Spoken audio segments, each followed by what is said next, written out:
which we need to understand any system, and this is the patent route to scientific analysis.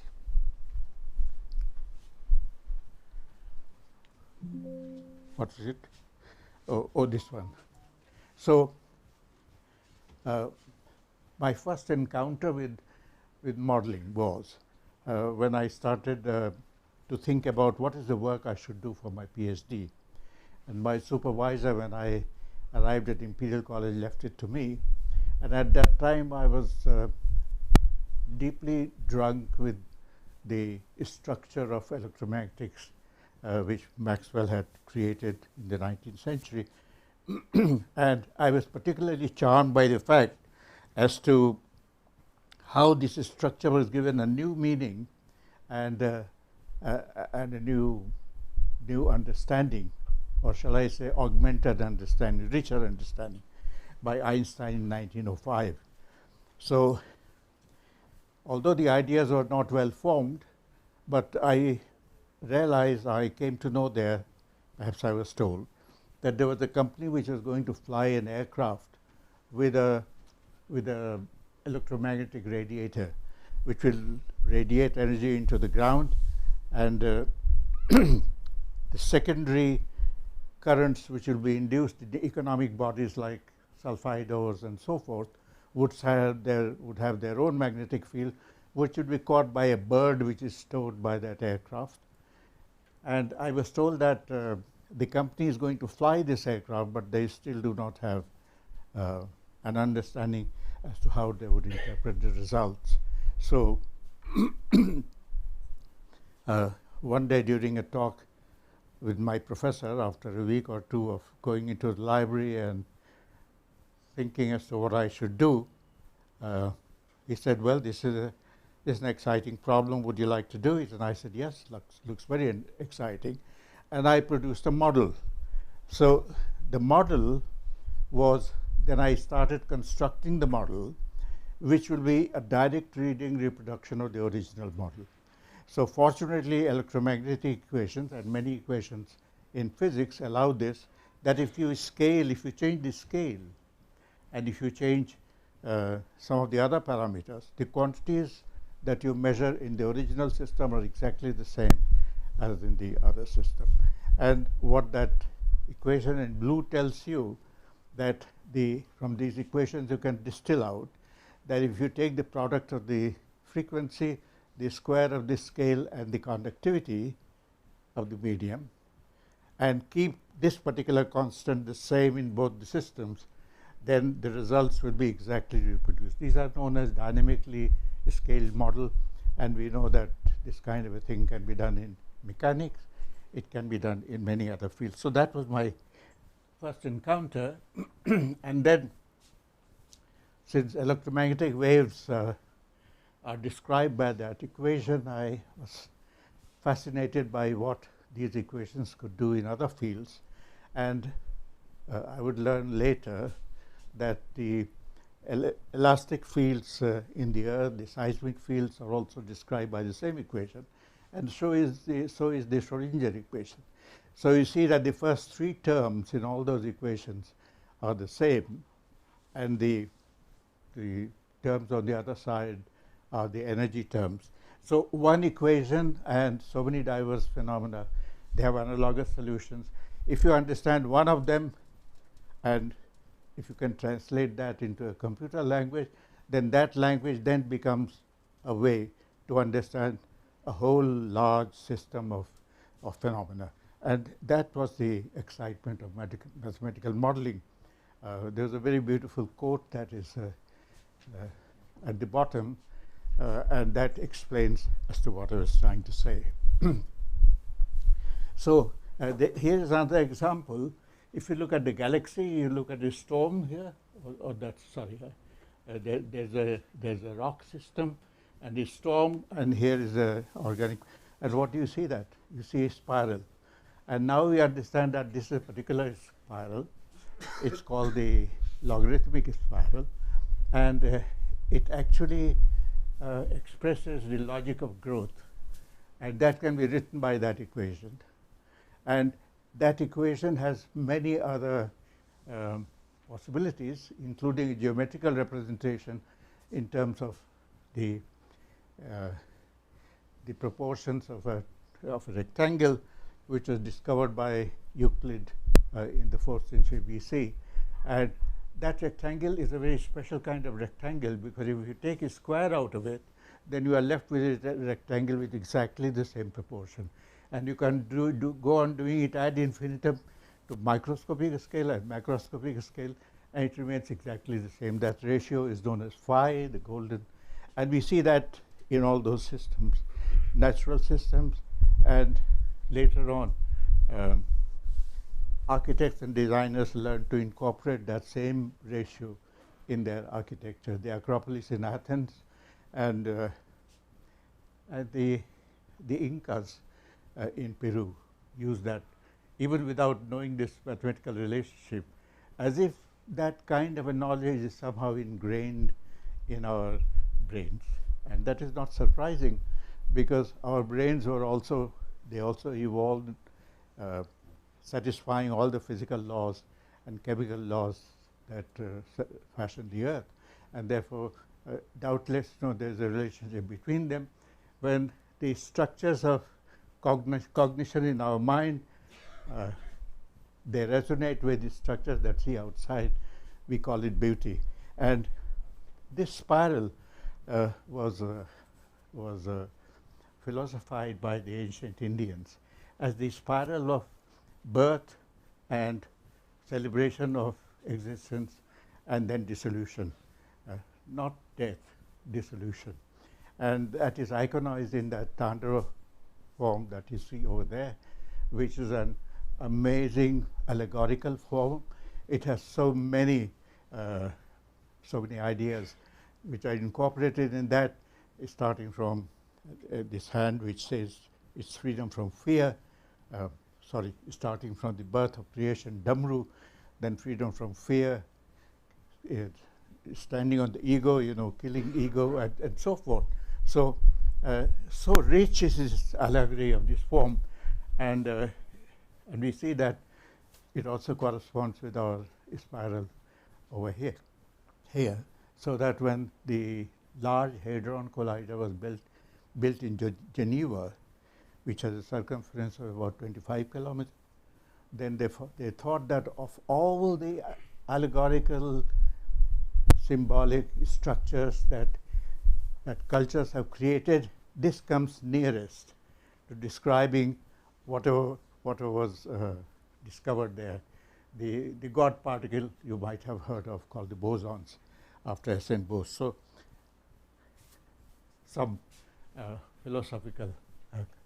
So as Gopal said, Imtiaz, that after my sojourn in Europe, and I joined the National Physical Laboratory there, but one day, quite unknown to me as to how it happened, I received a letter from the Vice Chancellor of Roorkee University offering me a position and saying, would you come and set up an academic program in Earth physics. I thought that was very exciting, and I came. But when I came to Roorkee, what I found was that the entire, the Roorkee was famous for structural engineering, and there were a very large number of people there who were doing finite element modeling, which I had not heard of. But of course, it's also rooted in the laws of physics, which I've tried to show there. The object which may have a very irregular kind of a shape, and which cannot easily be incorporated in analytical solutions, can be broken up into a large number of elements, triangular, of any form, in any geometrical form. And if you join any two nodes, you can see that it will have 3 degrees of freedom. You can model it by using springs, and that's the vector of the displacement, and that is related, of course, according to conservation law. It's related to the force. So you write that equation, and eventually, for all elements, one can assemble it into a matrix. And this is what was becoming very popular in the 1960s at Roorkee University. And shortly after that, there was a small computer that came on the not on our on the university campus, but in CBRI, and finite element became a rage. The the figures on the corner over here show you, for example, if you have a dam which has a irregular structure, how you can calculate the stresses in different parts of the dam, subject to the forces of the water, the pressures, and so forth. And that was one of the very important problems that was posed to the university academics, because India had embarked on creating a dam on Bhagirathi River at Delhi. So, so we can see what examples of mathematical, these are examples of mathematical modeling, and it occurred to us that we could also do this to calculate as to what would be the accelerations suffered by the ground during an earthquake. If you assume a certain magnitude of the earthquake, and those equations that you see are the same equations under certain conditions of being static, they would describe the elastic field. Under another conditions of being dynamic, like fluid flow, they will describe, but it's the same Navier-Stokes equation, where all the differentials are supposed to be the total differentials. So this was the kind of modeling, which was growing up in Roorkee. And my mind going back to the ubiquity of forms which a single equation can represent, then began thinking of different problems that one could solve. And I in fact designed a course on differential equations, standard differential equations, which explain many phenomena, from traffic flow to flow in the blood to so many things. So later on, CSIR agreed to institute a center of mathematical modeling, and it asked me to organize it at Hyderabad. So I had a feeling that it would be a non-starter at Hyderabad, because looking around in CSIR, the only laboratory which was doing some kind of a, real-world modeling was a National Aeronautical Laboratories. So after a series of consultation with the then director and Dr. Yajnik, who later on became the first head of the center, this came into being. And to start with, Dr. Yajnik himself started something which is over there in the left-hand corner, the numerical simulation of tidally induced circulation pollutant transport in the Bombay Harbor region. So he set up the first mathematical modeling platform here at C-MMACS, and the first results that were produced over here. The first ever modeling of the ocean system, which they later on graduated to modeling its biogeochemistry, which has become a part of the national program. So that was his pioneering contribution. He himself had been involved, or he himself was a creator of mathematical modeling of important aerodynamic systems, and also asking some very basic questions.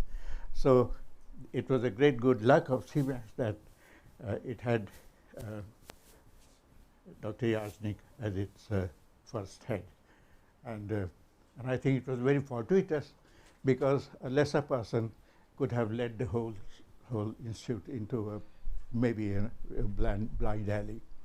Then at some stage there was a GPS modeling, which we started in order to find out as to how the Indian continent was being affected by forces coming from the north, which are pushing Tibet towards India at the rate of about 2 meters a century. So we thought that there was no data, so we thought that let's create a data first data stock of these positions and rate of movements, velocities. So the GPS system, which by that time had been proved to have an accuracy of up to about 2 millimeters, was finally, thanks again to Dr. Yajnik's patronage of it, we were able to do it here and produce the first. That was the first paper on Indian GPS that's mentioned here. And similarly, about the broadband, the first paper on broadband seismology and carbon flux. There was also a neural approach to monsoon modeling, which happened because he brought somebody who at that time, and I think he was probably the first in the country to produce these forecasts, monsoon forecasts using neural networks. So there were many firsts, and of course, together with all this, what he did was to set up a computing system which will forever keep growing. And not only did they set up the computing system, but they also benchmarked it so that they became advisors and consultants to virtually the entire country who were elsewhere in the country where they were trying to set up computer systems. So I thought that I'll mention his legacy, which was responsible for all this. The C-MMACS modeling initiatives required data, because at that time there were hardly any data. And therefore, something that was not C-MMACS mandate became an accessory task, and that was to generate data. And here are some of the data generation platforms that C-MMACS has built over the years. As I said, it was not its mandate, but if it didn't have the data, there couldn't be modeling. So it was decided and fortunately encouraged by CSIR that we have this. And these are some of the pictures that show you the current observing systems that C-MMACS operates. We now come to data models from mathematical models. And data model is the genie of data science, as I understand it, as this picture will show, how we go from data to model so that we could have actionable information. But the critical questions are how to make the key to that lock and how good is that key. So because every inference based on new data that you draw is going to be dependent on what that M is, what that data model is. So data model is the basic, but what is data model? What do we understand by it?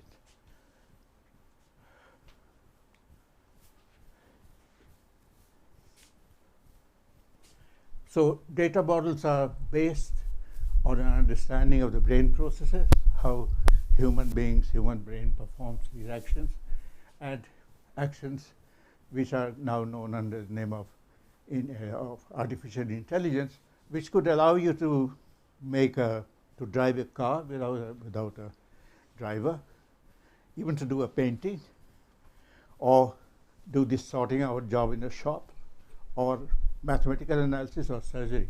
I mean, everything that you can think of can be accelerated. Every process can be accelerated and with greater accuracy using this.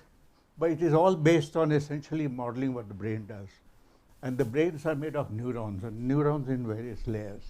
And the neurons have basic, you have the cell body, and that cell body has dendrites. Those dendrites are the inputs. And there's an axon which connects it to the other end, which is the axon terminal. And those are its outputs. So these neurons are connected in the mind, one after the other, forming chains, forming layers in the three-dimensional architecture. And how some observation that comes to our eye goes to one of the neurons or a set of neurons, and how they then, because they're connected, influence the neighboring neurons. And how could the influence we gauge just by a number, a scaling, a scale factor. What proportion of whatever it has is going to be the influence on the other. So essentially, it's A times X. If X is the input, it has to be A times X. But Y is equal to A times X gives you a line through the origin.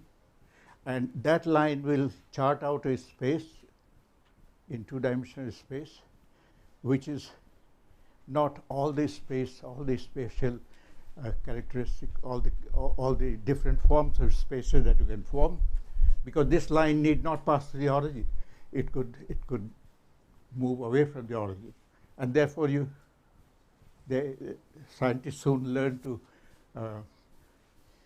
incorporate a bias in it, so that's how the transmission of signal takes place, and it becomes, instead of just weight times X, it becomes weight times X plus a bias. And this becomes the basic mathematical equation of the model. So you see that the mathematical modeling has not disappeared. It is submerged under this, but it is there. It's a kind of a linear model, but if you make linear models if you make combine linear models in certain ways, you can make nonlinear models. So this is the building block of a data model. And here I have shown you two hidden layers. One is the input and the other is output. And you can see they're all interacting with each other. And you can count that it has 32 unique weights and 9 unique biases. And those numbers constitute the data model. So that's what a data model is. And that one, the lower corner shows how the green line allows you to explore a much more diverse characteristic of the space than the model going through the center, than the linear thing going through the center. So in order to ensure that because linear functions operating on linear functions will only give you linear functions, like matrices. So so scientists thought of introducing something which will make it nonlinear in a very interesting way, and this is known as the rectified linear unit. And what it does, it has a form like that any number, and remember when neurons fire, they go on adding, and the numbers could exceed 1. But in order to keep them as fractions, some kind of a normalization is done. And if it is less than 0, then it is equated to 0, otherwise it's equated to the same. So it gives you that kind of a thing. And you see what it does, it just bends that axis. In a 2-dimension, it's bent the plane. In n dimensions, it will have several bended planes, which could create a TOF. And so this is what I'm always fascinated by this particular function, what it does, ReLU, and I thought I'll put that here. And this is what it does in 2 dimensions. And what you need to find out in this business is getting those weights and biases in order to get the model is to which will describe the situation that is closer to our objective, is to minimize the difference. And that difference, that minimization of what difference? Difference of objects which are a function of large number of variables. So instead of just having one minimum, which is shown by a quadratic, we have something like this, and our object is we want to get there.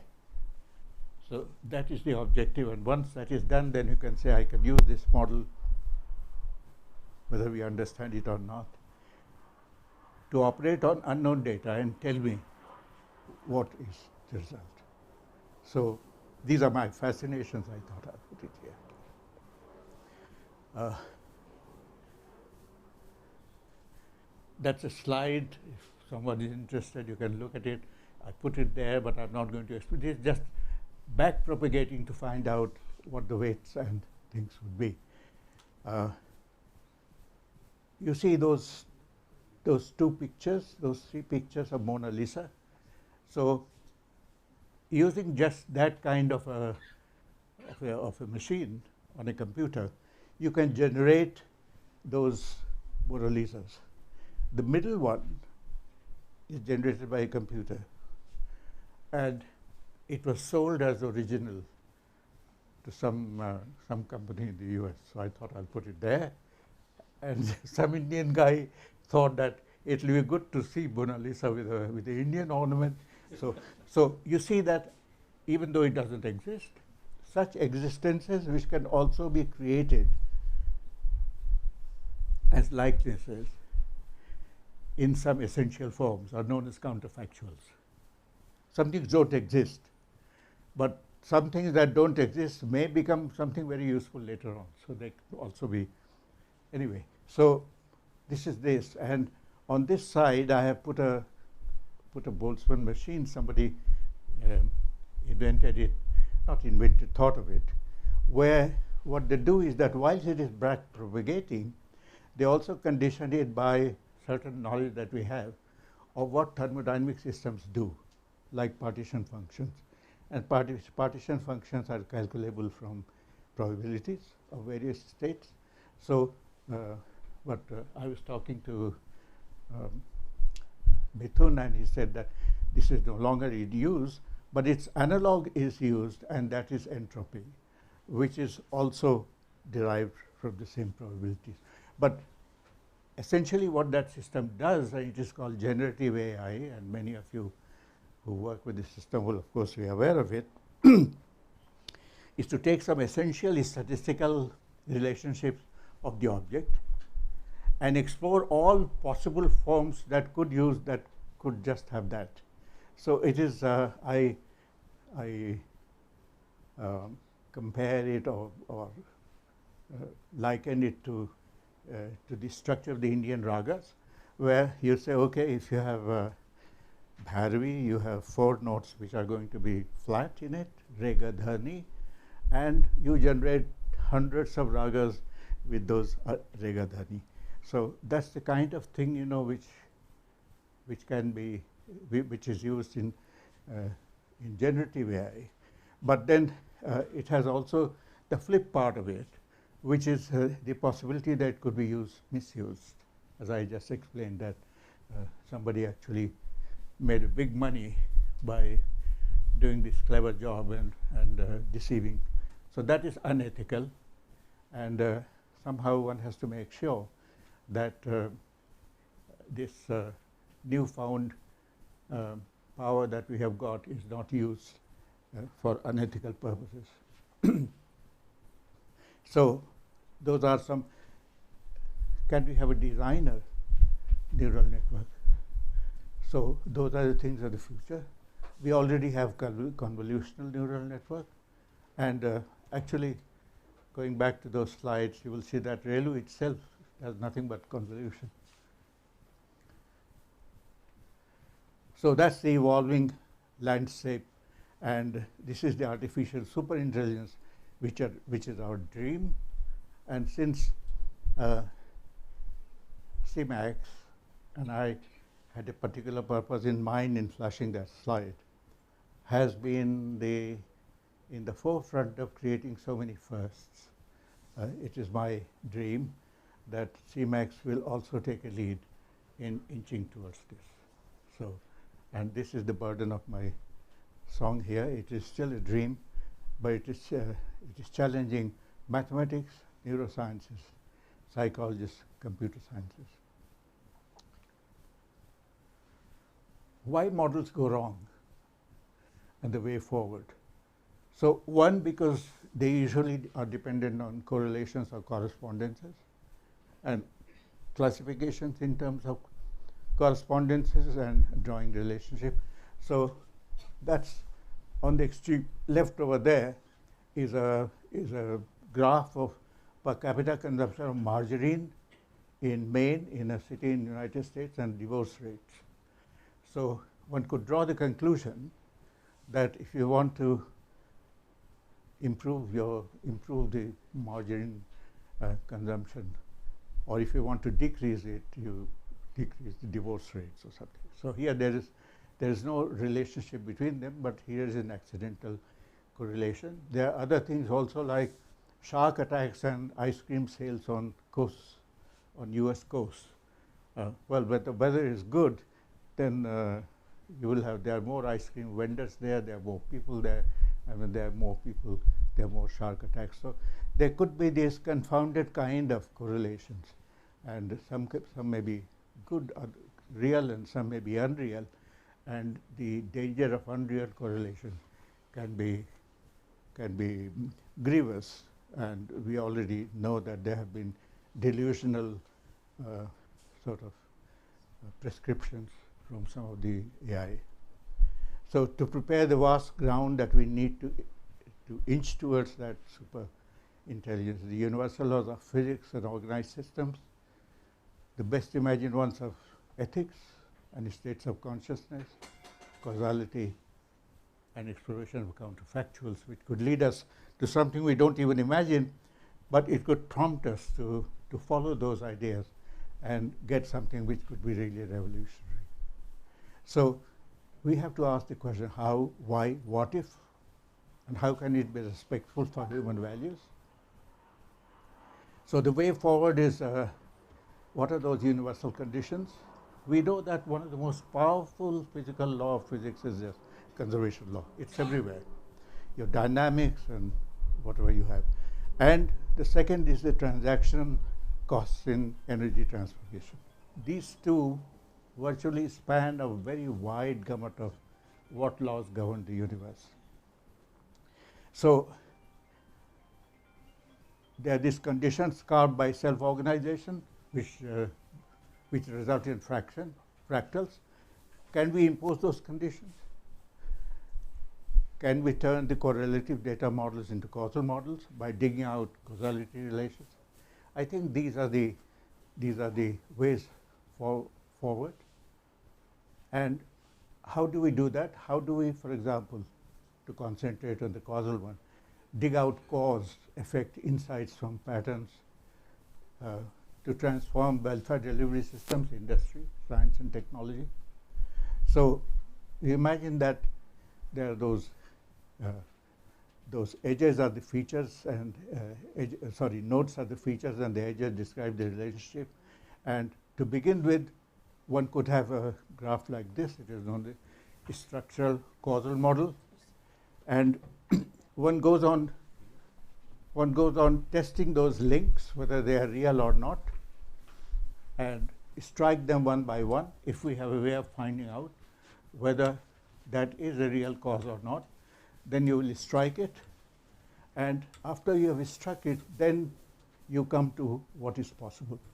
So this enables healthcare providers to predict disease onset, for example, or actionable insights, which could be a boon to industry. So there are a lot of things one can do if one can only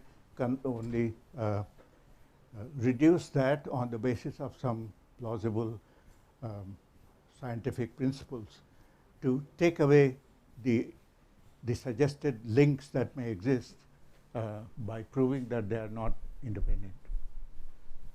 So, or they are not causally. And this is a conceptual graph to suggest the route to discovery of new hidden causes, hidden relationships in data, and also as to what if question. What if I were to change this variable? Everything else remaining the same. So that way one could test the sensitivities of different variables on the end result that you have. And it allows you not only to make a better model, but also design the system, because you may have a certain objective in mind, and you say, what if I did this? Maybe I inch towards that. So there's a design possibility in this. The challenge is when to say that the correlation is real and when to say that it is spurious. So, and the blind alleys of correlation are the chance associations that I've been talking about. And you see, though all those possibilities are there, on the right, on the left-hand side, you see X causes Y, Y causes X, because the conventional AI does not tell you which causes which. It only tells you the correspondence.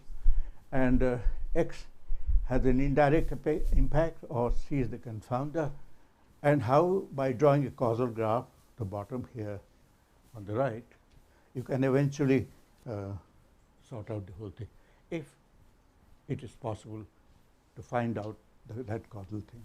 So here is another the hidden pitfalls, because here we have plotted data, maybe housing and income group, but we have not segregated in different groups. Then what happens is that if we look at it, it goes this way, but if we look at different groups within themselves, it goes the other way. So this is known as the Simpson's paradox, which needs to be avoided. This is the current situation, that explainability and accuracy are compromised. Linear models give you very high explainability,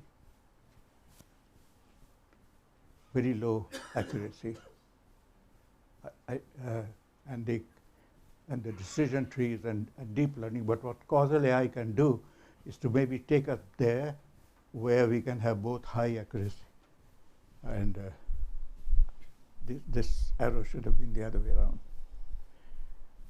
This is what causal AI allows one to do. So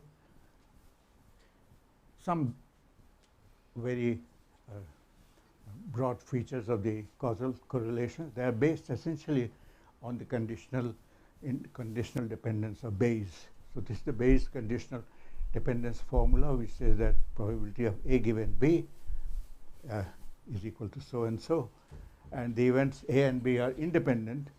If probability of A given B is equal to A, the B is redundant. So if one can do that,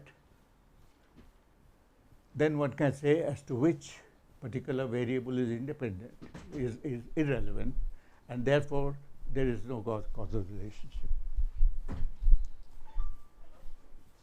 So is there a causal relationship between A and B being late at a dinner?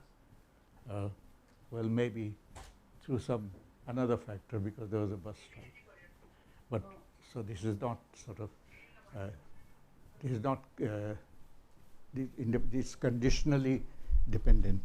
It was bus strike was not there. There will be no dependence. So the basic thing is keeping all the other parameters unchanged.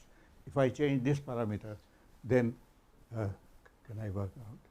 So conditional independence that we are talking about. Why conditional? Because we want to keep all the other variables constant and only test on one. So that's why we call it this. And that picture is self-explanatory.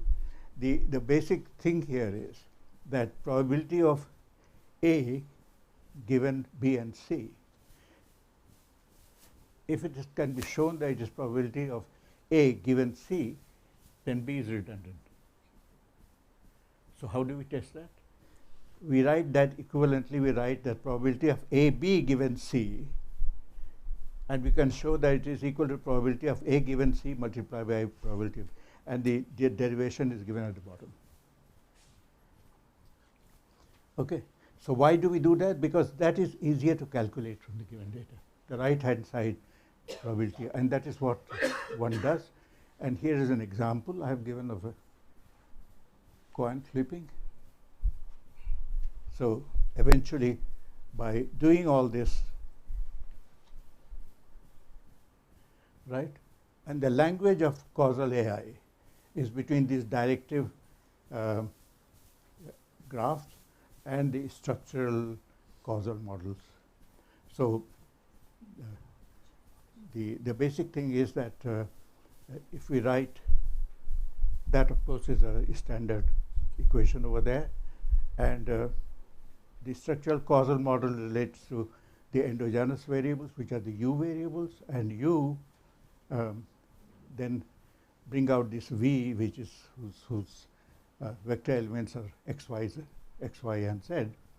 And if you want to ask what is the probability of Y if I change X, keep everything else the same, change X. And using that formula, it can be written like this and this. So then X causes Y, and P of this will give that, and therefore one can see that probability of Y given X is not the same as the probability of Y when I've changed X. So if you randomize X, lot of randoms, you can work out as to whether it's that particular feature is relevant or not. So these are the wonder world of causal AIs. One can do so many things. You can make a GIS of features using different tests for different variables. And these are some of the example questions. And this is from a paper in the Royal Society which appeared 3 years ago. And this was the doctors asking themselves as to what's the effect taking Alzheimer's disease. What could be the effect of different interventions, or what could be the cause of certain things, like aging on Alzheimer's disease or the progress of Alzheimer's disease itself. So what they do is that they have demographies there and genetics here. Those are environmental factors. And the D1, D2 are the factors that you test, this drug or that drug or whatever, or this genetic effect or that genetic effect. I1, I2 are some features which have been taken out from MRI kind of images, like the volume of the brain is indicative of something else. For all these you have graphs. And those different kind of arrows, whether it is affects or not, or it is mutilated, which means it's of no relevance, or unchanged. So this is from a institute in Edinburgh, and that should work. So what they do is that they take a normal 63-year aged patient, a normal brain, and they use those to trace the trajectory of how after 3 years, each 3 years, the brain will look if it was normal aging, or what will happen in the case of mild Alzheimer, or what will happen in the case of full-scale Alzheimer. And that kind of a relationship on the left can be found out for the intervention of various drugs or various other kind of features. I started with personal experience of modeling. I want to end with another personal experience. About 2 years ago, I was asked to give a talk at TIFR, and some friends at IIT Bombay had come to that talk, and they said, could I come to their discussion meeting on the afternoon next day? And discussion meeting was that this was the environmental civil engineering department. And the question was framing problems of societal interest, that could also attract funds.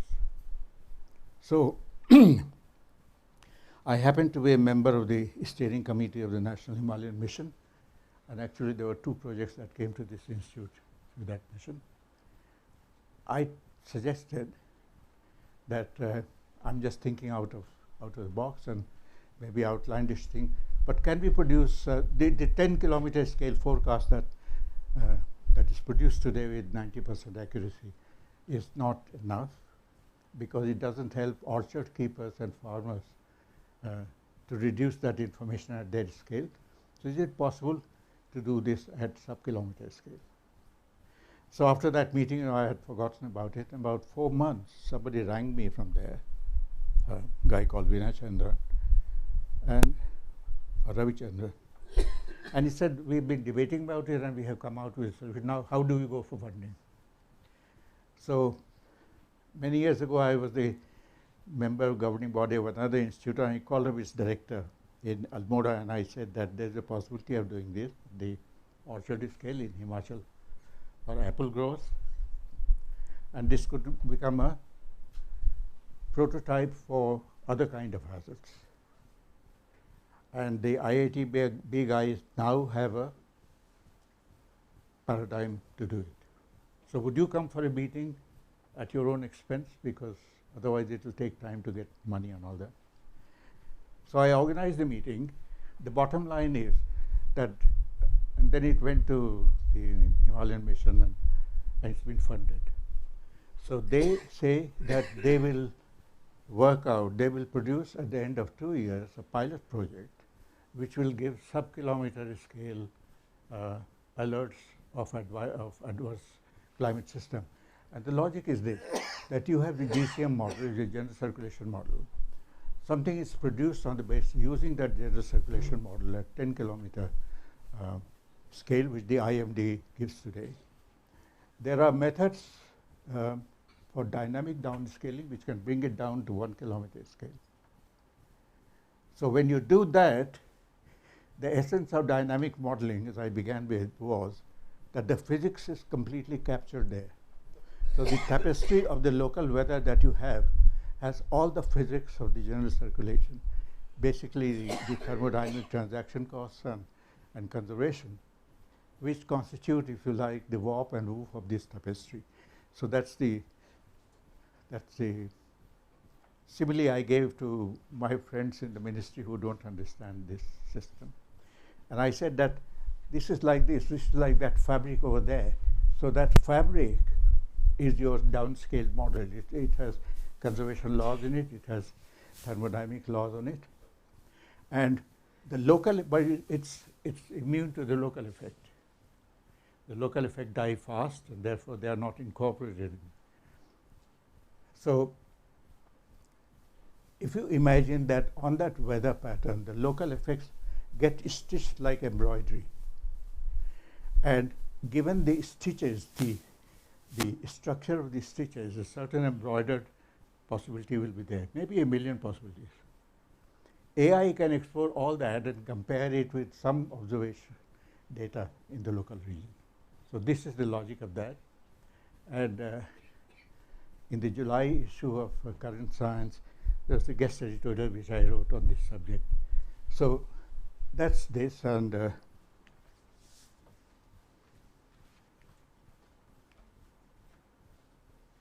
so I'll end here appealing that we bring in these physics supplemented AI solutions, and also explore in a deep way, begin to explore in a deep way the causal inference. Thank you very much indeed.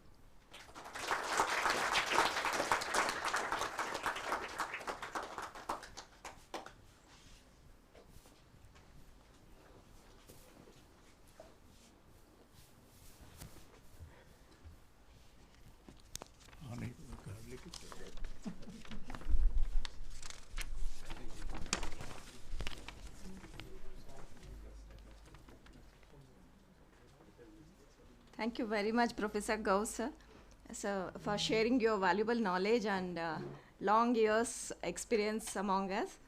And now I request Professor Yajnik, sir, to say a few words.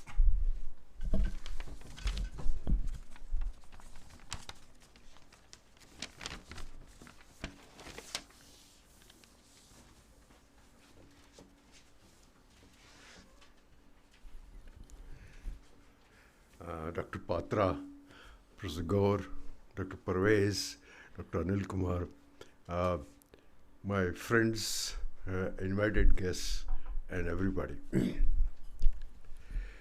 I'm very happy to see many faces that I've not seen before. So, welcome to this institution, and I hope you have a wonderful time and be very productive. I wanted to begin on this occasion by saying that in the initial years when I was looking after it, many people have contributed to C-MMACS. The number is really very large, and I don't want to name them, but I want to collectively mention that the contributions have been very large, and I want to thank them all. Now, since there are many people in the audience who have joined rather recently, I thought I would take this occasion to mention the context in which C-MMACS was started. So, when was C-MMACS started? What was the world like?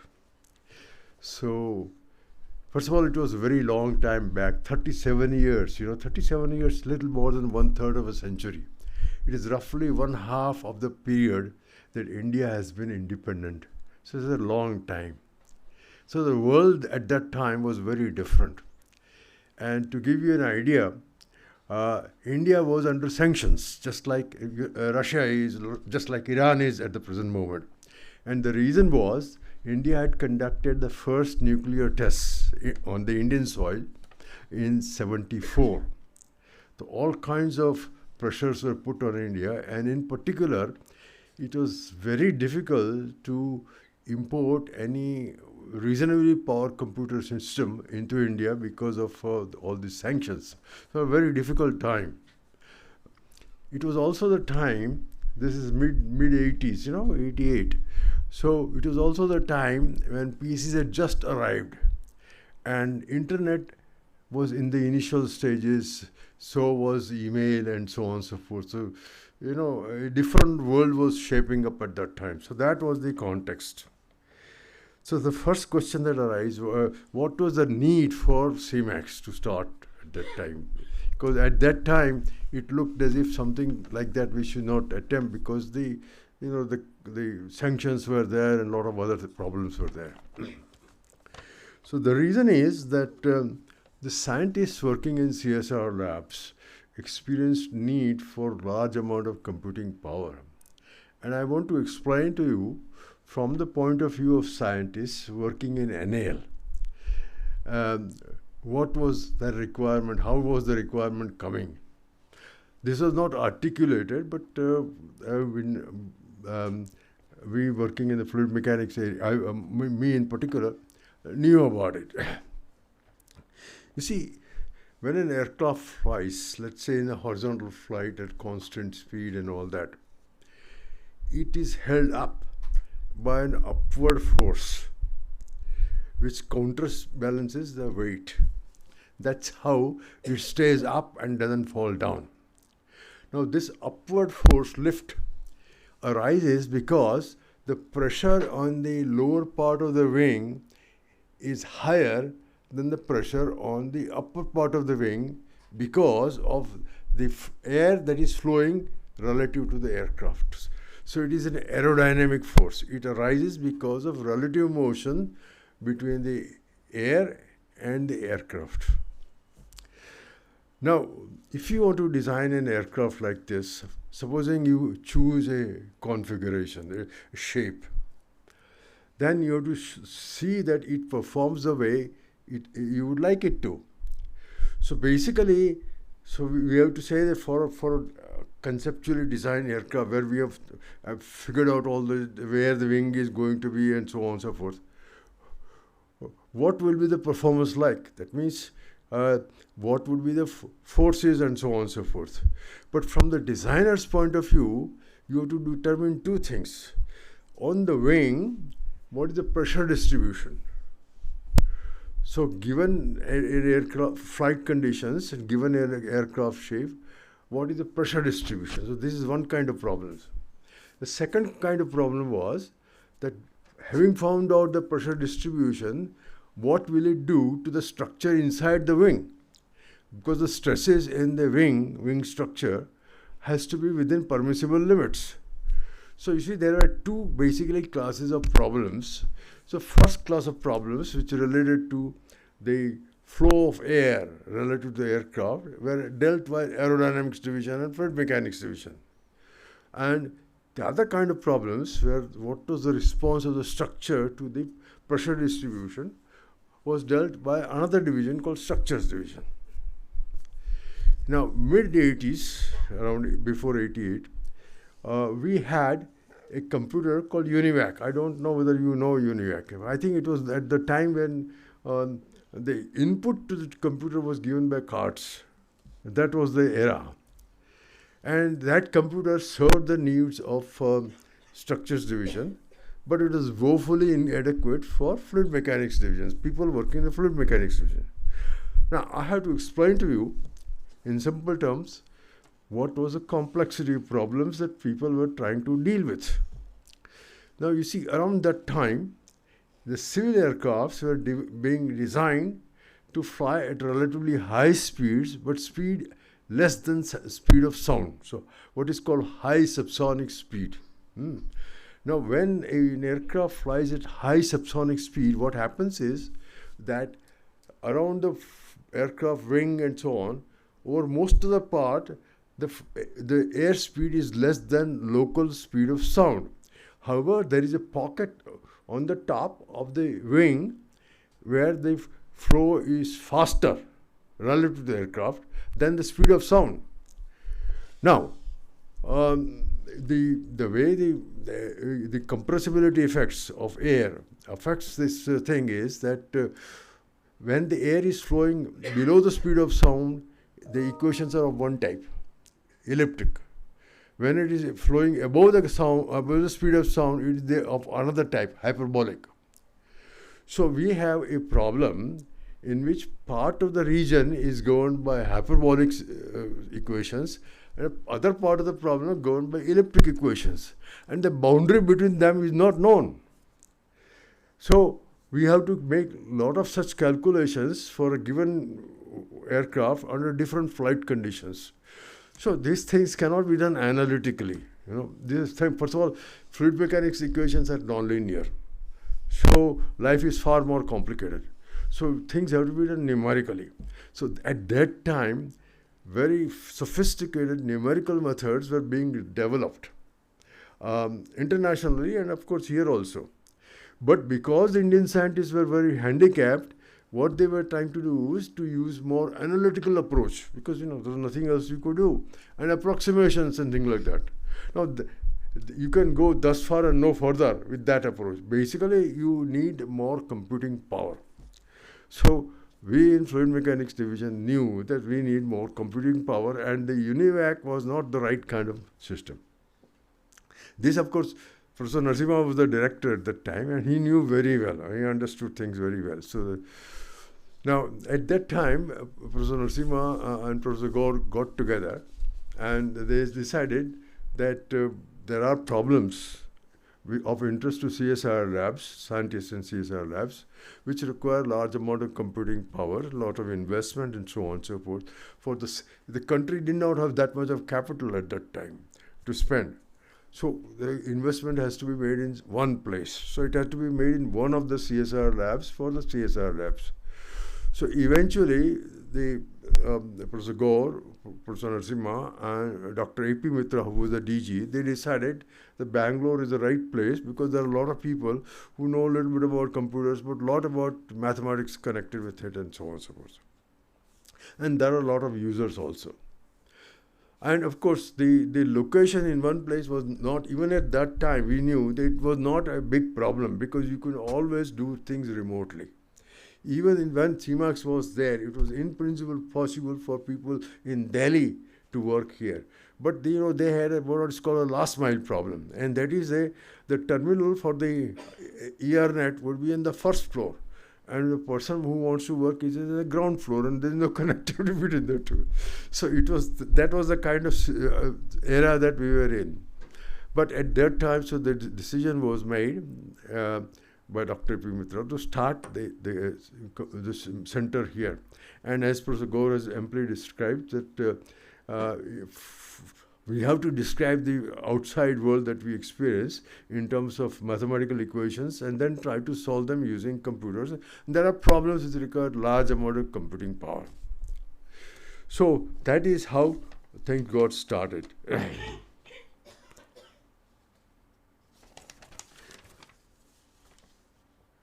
I also wanted to say that before starting the center, Dr. Mitra appointed a group of scientists, among which there were many people, including Dr. Ram Mohan, Dr. Arun Singh, and so on and so forth.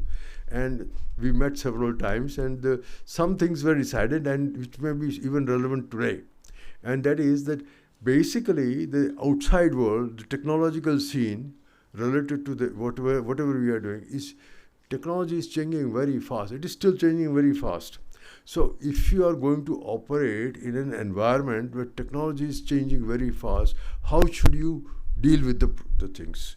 So the conclusion at that time was that don't try to keep up with the Joneses every time, every month or so.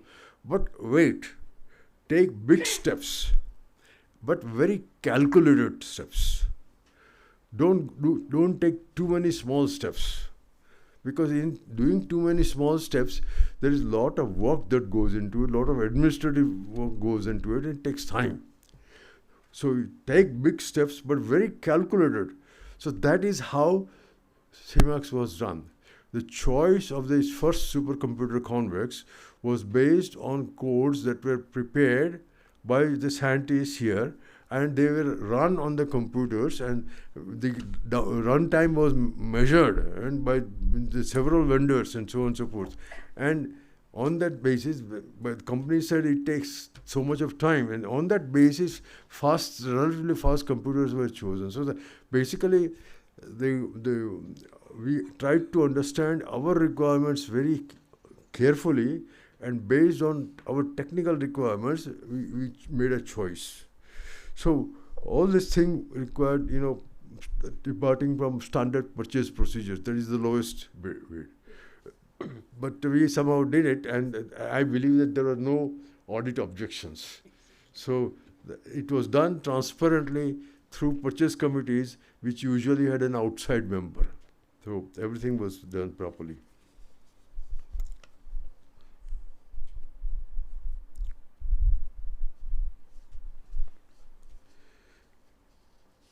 I think I should like to, Professor Gaur has mentioned many things, so I don't want to say many things, but of course I was involved scientifically also, but not too much in most of the things. But I was involved deeply in one particular activity, and that activity was modeling of the ocean. And one part of is Dr. Professor Gaur has already mentioned. But this part basically dealt with dealing with the transfer of carbon dioxide from the atmosphere to the deeper ocean. The carbon dioxide goes through the upper layers of the ocean and goes deep below. And it's stored, there is a lot of carbon dioxide that is stored below.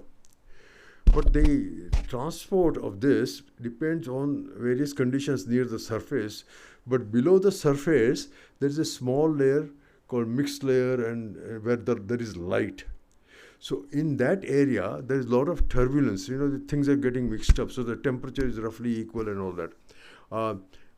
There are a lot of organisms. They're very tiny organisms, phytoplankton, and then there are phytoplanktons or organisms which are capable of photosynthesis.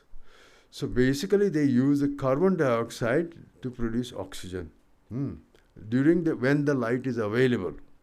Otherwise, they give out carbon dioxide and consume oxygen. They respire. Now, there are small organisms which feed on them. That is zooplankton. Now, so there is an entire ecosystem, and you will be surprised, but in terms of biomass, the amount of weight or amount of mass that they have, this biological mass is very, very large. I mean, I think it's much larger than what is on the land. So the ocean supports very large amount of life. And now, so far as the carbon dioxide problem is concerned, carbon dioxide is because, as you know very well, there's a greenhouse problem, and because of that, there is heating and so on and so forth. So carbon dioxide exchange with the atmosphere, between atmosphere and ocean, is extremely important. At the time when we were working, we didn't even know whether the Indian Ocean was a source or a sink. That means on a net basis, whether it was giving carbon dioxide to the atmosphere or taking it out. So a model was implemented for the Indian Ocean, which involved physics, chemistry, and biology. Now the equations of physics, that is fluid mechanics, were of one kind. Biology and chemistry are a very different kind. So, all these things was done. It was done under the leadership of Dr. Swati, and Sharda, who is here, was a very key member. And they implemented, the results were published in various papers and so on and so forth. So that was something that I knew closely about. So I think that this is probably tapering out, I do not know. I think I should end at this stage by saying that the purpose of C-MMACS, when it was started, was to solve scientific problems which require a lot of computing. This is not always straightforward. Many times you just pick the available method and attack the problems and solve. But there are times when you have to invent the methods, because the available situations are not conducive to be attacked very well with old methods. So you see, basically you have to be innovative in approach. You're dealing with large problems, requires a lot of computing power, and of course that has to, a lot of modeling has to be done, a lot of numerical analysis has to be done, and so on and so forth. But basically it requires imagination. And when you say imagination, you are charting a new course. And when you are charting a new course, other people may not understand what you are doing. Therefore, if you tell them what you are doing, most probably there will be criticism and there will be discouragement. So, innovative persons have to have a lot of confidence, and the question is, what if we go wrong? My plea to all the people who are here is, please don't be afraid to make mistakes. It is from mistakes that we will learn. And everybody makes mistakes, Even Newton made mistakes. So let's not worry about all that. So mistakes are there to learn. And if you make a mistake, and if you recognize it, and if there is some occasion where somebody says, say openly that I made a mistake, but I corrected it. So the important thing is, you can correct the mistake only if you detect it. So basically, while you are working, you have to have a very a view of mind where one thing is doing this thing, something is somehow other part of the mind is checking whether things are being done right or not. And if something looks fishy, you should be able to spot it. This ability to spot errors is very important, and you have to cultivate it. So basically, all this requires thinking at a personal level. You are not necessarily thinking in a group. At a personal level, you have to think about possibility of mistakes, detecting mistakes, correcting mistakes. But on the whole, you have to have confidence, because you are trying to do something new. When you do something new, criticism is normal. So you have to have courage, you have to have boldness, and if things don't go right, so be it. Next time it will be better. So that is my plea. Thank you.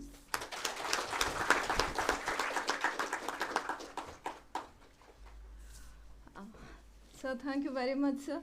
Your accent and the clarity in the pronunciation of the language is too beautiful. And thank you very much. And I'm a non-technical person. Away from the scientific contest, I have written 2 lines for you, sir, with your permission. The voice of the one who was there before still knock upon the door to remind us to hold the past in our mind, the paths we walked, the roads once crossed, to walk now the future free and proud. Now I request Patra sir to deliver the presidential address.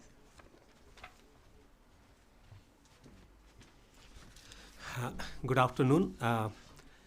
It is nothing much to speak after Professor Gaur and Professor Yajnik spoke about what C-MMACS was, because C-MMACS is very close to our heart.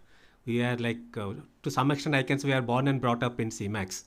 Of course, the names changed and other things. So, Professor Gaur, Professor Yajnik, then Dr. Dutt, Dr. Prakash Rao sir, and Sarada. I think I'm very happy that you came today. So thank you very much. And to be frank, like when Professor Gaur started his talk with Maxwell's equation, I was really thrilled because I started my career with Maxwell's equation. My PhD is basically on electromagnetics, and then of course I moved to computer science later, but I started working on microstrip antenna and design of that. That's my PhD work, so it was. And one more thing, I think the new generation will not know, like Professor Yajnik and Dr. And Sarada had a model named after them. Not many models will be named like that. So it was called, I think, either Yajnik Sarada or Sarada Yajnik, I don't remember, but Yajnik Sarada model, which was there in use for quite long. I think now there are multiple other models which has taken over that, but then that's a great thing. The other thing is, like, I think what Professor Gaur talked about, the resemblance between AI and the mathematical modeling. There is certainly a relationship that he brought out, though that linear relationship which is modified into a non-linear relationship. But I think the problem remains the same. There are similar solutions for multiple problems. So what was for mathematical modeling 35 years back, where we were searching for solutions for multiple problems through the same kind of methodology, the same applies here also for AI as well, because even in AI we use the similar models to solve multiple other problems. But I think what has made them a different league is that they could identify a problem. See, none of them are from earth science background. If you really would have looked at, none of them were from the earth science background, but then they identified a problem to solve using the knowledge that they have. Whether like Professor Yajnik is from electrical, I think you have a degree in electrical, sir, if I remember. And like that, I remember like Swati is a mechanical engineer, then Sarada is a pure mathematician. So you look at like those people who are working in earth sciences but not actually a trained earth science, these things. So that gives us lots of hope that AI as a tool, we can actually solve lots of different problems that can be solved for the society as a whole. And so I think it's very important for now at this stage to also look at similar important problems to identify and target them through solving through AI. That's, I think, something which is that we need to do in a immediate this one. And I think he spoke about the physics supplemented AI. I think now most of the people are talking about the physics informed AI or physics influenced AI. They are talking about pins and other things. I think that's going to be the future, because we cannot use AI as a black box anymore. We need to have explainability which needs to come from there. I just wanted to give a good news that today I think DG signed the GeoHazards project. So we are going to get the project. It's a mission project led by NGRI, but then we have a very big role to play in this project. We have multiple scientists who will be working with in that project. And also he had a concern about whether ocean modeling is really diminishing in 4PI as such. No, we have actually a project with MOS which was initiated by Sarada when she was here. Now we have got the project. I don't remember the exact title. Maybe Kanta can. That MOS project.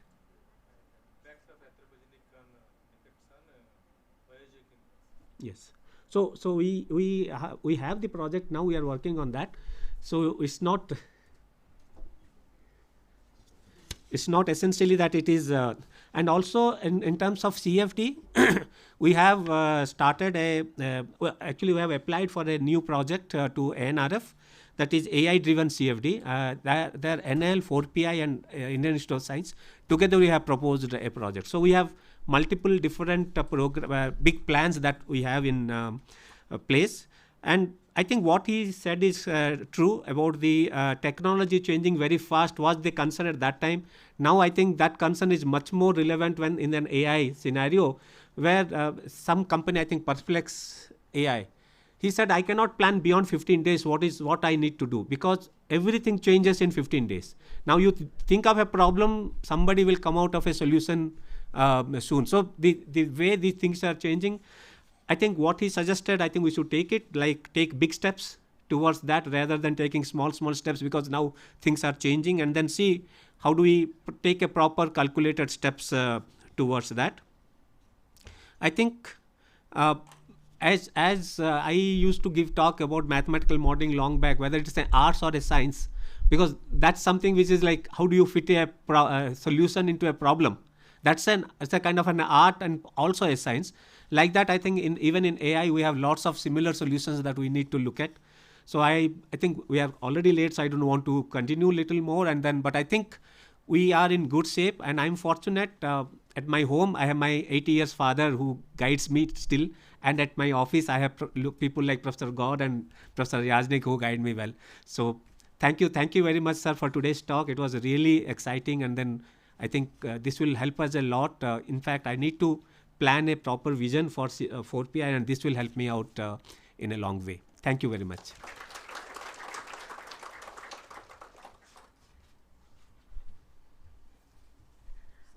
Sir, thank you very much for your Anmol Vachan, sir. And now we have come to the end of the program, hoping to celebrate many more programs, occasions, and celebrations in coming years. Now I would like to invite Anil, sir, for giving the vote of thanks.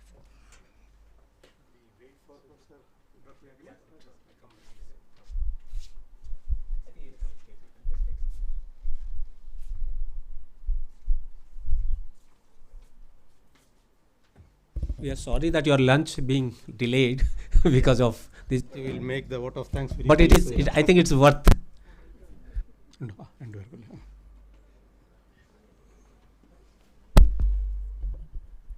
Shall we go ahead or we'll wait for you?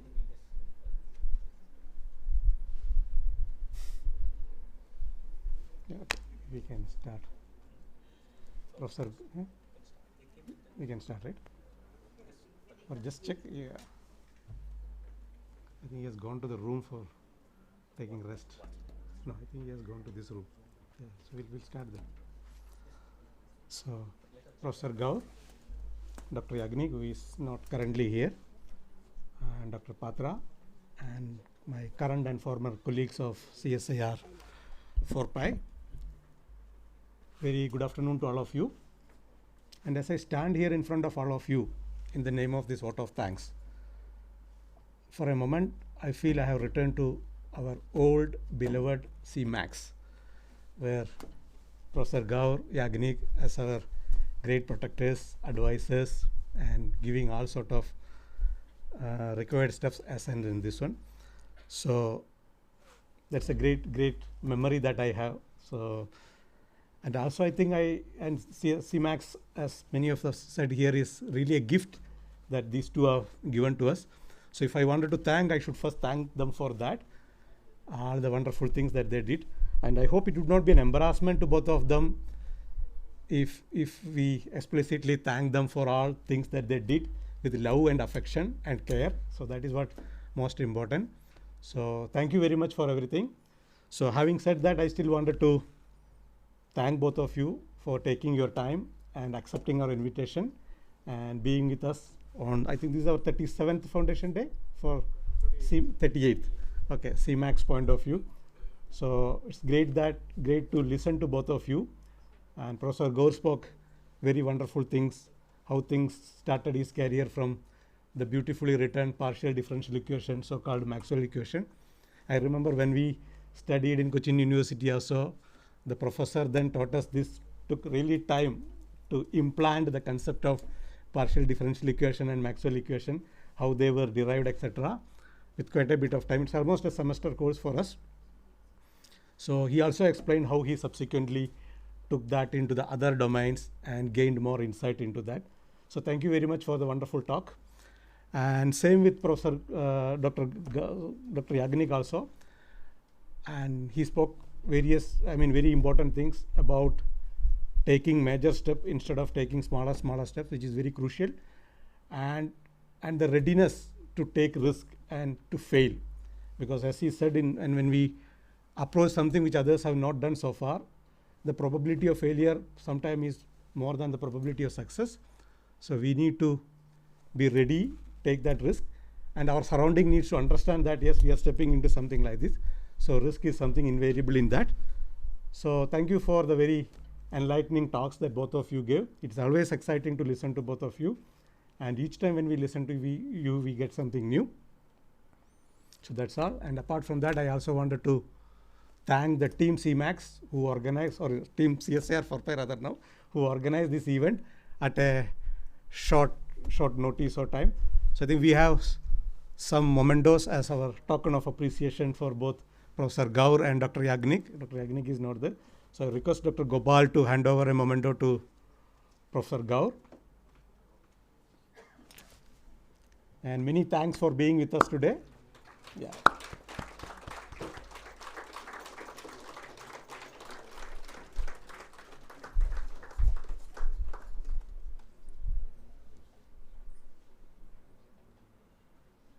I think we will hand over Dr. Yajnik during lunchtime. He is not here now. Yeah. So that's all. Once again, thank you everybody, and very glad to see Sharada, Prakash Rao sir, Dr. HNV Dutt, and all our former colleagues. So thank you for being here, and your presence means a lot to us today. So thank you. And with this function is over. Yeah. Is there any national anthem? Do you have a national anthem?